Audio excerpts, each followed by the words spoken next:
Let's discuss some truck stop etiquettes and some tips and rules for stopping at rest areas before we hit the road. I travel quite often in my bus, and I do love to utilize the rest areas along the way just to make sure we can stretch our legs and we can use the restroom as well as take a quick nap if we're feeling tired on the road.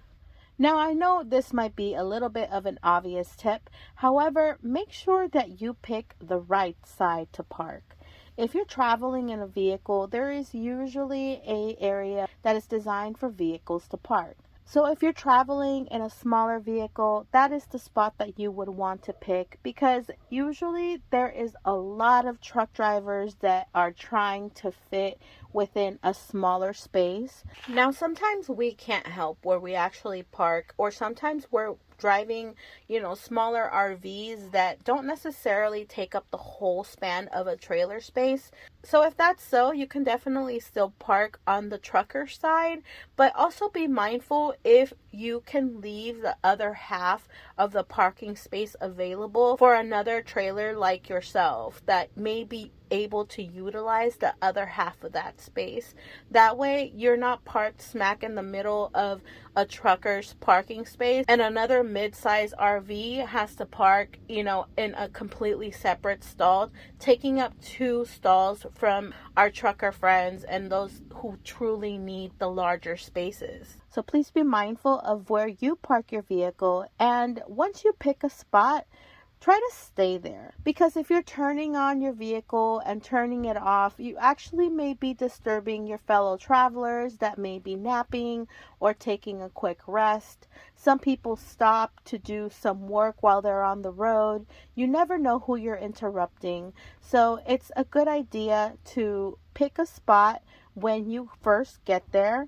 And if you can't find a spot, you can always circle around one more time before you actually stop and shut off your vehicle. And speaking of being mindful, if you're pulling into these rest areas at night, be mindful of your headlights, and as long as you can do so safely, try to lower your headlights so you're not blaring them directly into somebody's vehicle as you're parking. Now, I know this may sometimes be unavoidable, but if you can definitely try to be more mindful of how you park, how long you leave your vehicle's lights on, and make sure that you shut them off if they're an overkill or if they're not necessary at the time.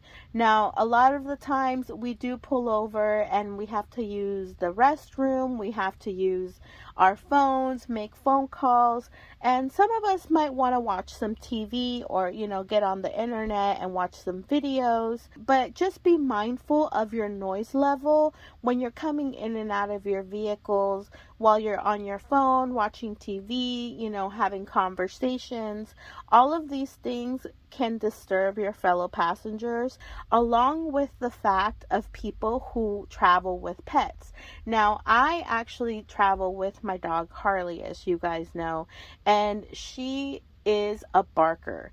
Now, I know this about Harley, so I definitely try to be mindful of where I park my bus because of the fact that she's always so vigilant. If somebody walks by my vehicle, she's gonna start barking. She's just very vocal like that, and of course that is gonna cause more noise and disturb the fellow passengers. So one thing that I try to avoid while traveling with pets is parking next to too many vehicles if I can avoid it. If I can, I actually try to park at the very beginning of the rest area or at the very end. Now, I know this may not be ideal for everyone because the restrooms are usually at the center. And of course, we also have to be mindful that there are certain rest areas for you to take your pets to relieve themselves. So these are all things that you have to weigh in the balance when you're traveling with pets, because they also also need to stretch their legs too. We may need to walk them. We may need to make sure that they get, food and water and get some time out of the vehicle while we're traveling. And Harley's a German Shepherd, so she's a big girl. So she can definitely come off a little bit intimidating to some people. However, I mean, she's super sweet. I mean, once you get to know her, she's super sweet, but she definitely is very overprotective of our space and our vehicles. So if your dog or pet is that way, you may want to be mindful of where you park your vehicle, and that way you can monitor your pet's noise level as much as possible while you're at the rest area. And with traveling with pets, of course, you always want to make sure that you use the designated rest areas for your pet to relieve themselves. And of course, pick up after yourself, clean up after your pets, pick up their waste. We don't want it to become, an issue with when you're leaving your pet waste behind, that you can no longer bring pets onto rest areas, as well as being mindful of your leash laws and the local area of where you are. Being mindful of the fact that even if your pet is good off leash, that there are leash laws in different states, whatever that may be. Regardless if your pet is good off the leash or not, just be mindful that your pet is not going to get into anything or any situation that is unfavorable or may hurt your animal or another passenger while you're at different rest areas is very important. Now, sometimes when you hit a rest area, there are places for you to refill with water, which is actually awesome, especially if you're traveling long distances. And usually you will see a sign underneath the actual faucet itself that lets you know if that water is actually potable. Not all water at rest areas is actually potable, so that's something that you definitely want to be mindful of, because if the water isn't potable, it can get you, your family, and your pet sick as well. So you definitely want to be mindful of those little signs. Is the water potable? Is it not? Is it only allowed to be used for like washing hands or washing dishes, especially if you're in areas that are very off-road or that aren't very connected to, city plumbing and sewer lines. All of these things are very important to be mindful of. You don't want to get sick while you're on the road. Now, sometimes you're able to boil this water down and just use it for basic utilities, basic necessities, but just be very mindful before you actually use it to drink for you or your pets. Now, one of the biggest reasons that people stop at rest areas is also to use the restroom and use the toilets. Now, keeping the restrooms clean and making sure that you clean up after yourself is something that we all have to be mindful of, not just the person who comes and cleans up the bathroom. Now, we just want to be courteous to our fellow passengers, because we all would like to stop at our rest area and get a decently clean, as much as a public restroom can be, quote unquote, clean as possible. Now, we all have to play our part in doing that, just being mindful that you pick up after yourself, that you flush the toilet after you're done. I can never understand why I go into a bathroom stall and somebody did not flush the toilet after themselves. Like, you could not have been that rushed or that busy, or could you just be that lazy that you're not going to flush the toilet after yourself? Now, I can see if the toilet is clogged and there's no way to unclog it, of why you didn't flush it. However, you don't know how many times I've stepped into a bathroom stall and someone just didn't flush the toilet. Like, that is pretty gross. In general, nobody wants to come behind you and see your waste and see that you just were too lazy to flush the freaking toilet. Like, how lazy can we get that we don't even push a button or use our foot to like hit the lever. And sometimes they run out. Sometimes they don't come and service these restrooms enough.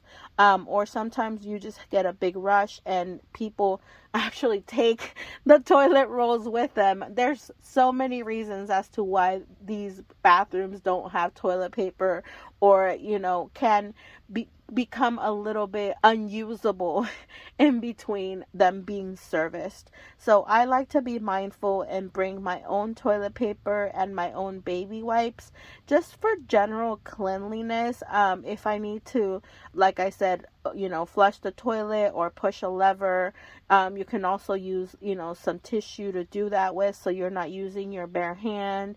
You can use your foot, or you can just do what I do and use a baby wipe and then just clean the area, or just push on the lever itself so you're not pushing on it with your bare hand.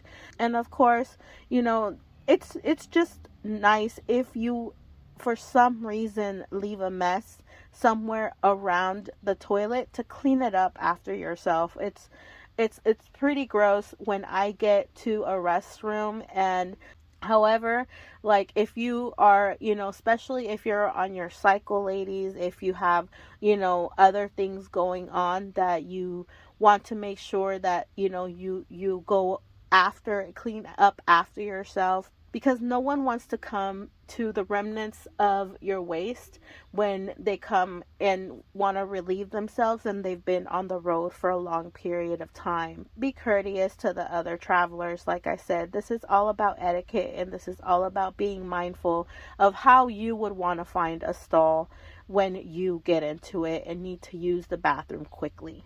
Now, one of my biggest things that I like to be mindful of when I hit a rest area is my security.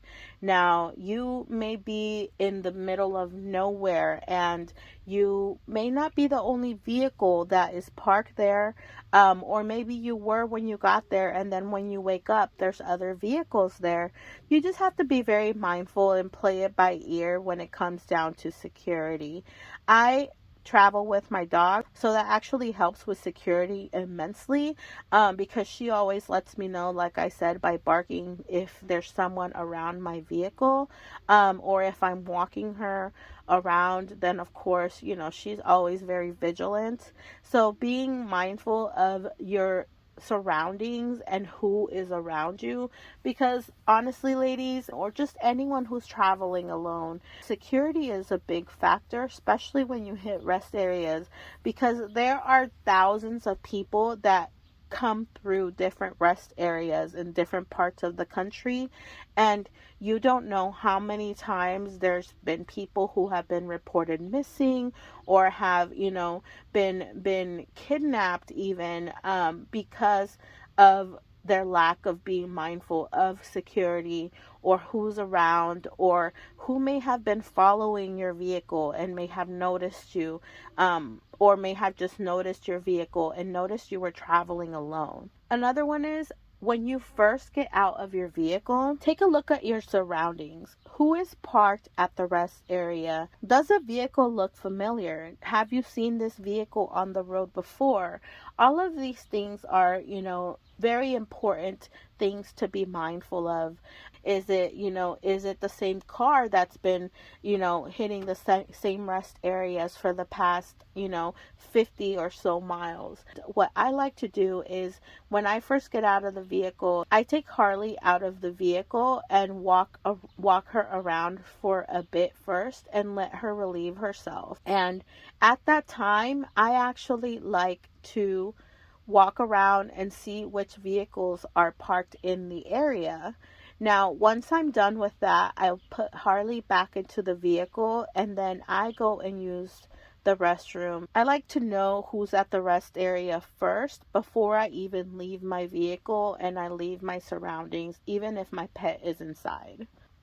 Another thing that I like to do after I do these things is, before I go to sleep or before I take a nap, I will walk around with Harley one more time, let her stretch her legs, and I take out my phone, and while I have her with me, I will do a full circle video of the vehicles that are in my rest area. And as you can see, I'll just literally do a full span of the rest area so that you can see what vehicles were there. If it's possible, I often do check license plates, and I'll capture those license plates in the vehicle, just because you never know. You really don't. Who may have been following you, who you saw at a previous rest stop, who may not have the best intentions. And sometimes you never know. Some people may be traveling with family or maybe traveling just like you, and something happens to them, and you have some important information stored on your phone. And I actually also have a dash cam installed in my vehicle that helps me see out as I'm traveling. So whenever I pull into a rest area, all of these images are already being captured on my dash cam, as well as getting the video footage that I take myself. So these are all tips that I have came up with so I can keep myself safer on the road, and also being mindful of fellow passengers and fellow travelers, and the rules and the etiquettes of being on the road. So make sure that you guys stay safe, subscribe, and I'll see you in the next video.